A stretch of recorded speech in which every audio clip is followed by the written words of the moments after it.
Hey friends, if you encounter the error not enough memory to open this page on Microsoft Edge, then please watch this video. I will guide you through the resolutions.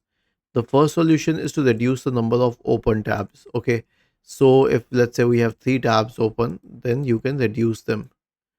The next one is to turn off all Microsoft Edge extensions.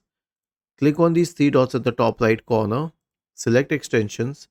Click on manage extensions. If you find any problematic extensions here, then you can remove them. Then you can close all programs that are not in use. How would you do that? So I'll give you an excellent way to do this.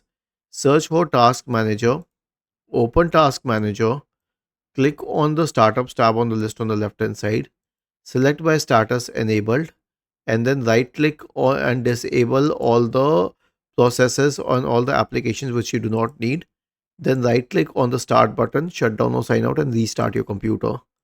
After that, you can clear the Microsoft Edge cache, open Microsoft Edge, click on these 3 dots, select history, click on the bin symbol, change it to all time, click on clean now.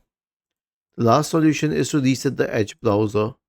Click on these 3 dots at the top right corner, select settings, go to reset settings, restore settings to the default value, reset. Was this helpful? If yes, then please subscribe to the channel. If not, then let us know in the comment section of the video on how we could help you further. Thank you for watching this video and have a nice day.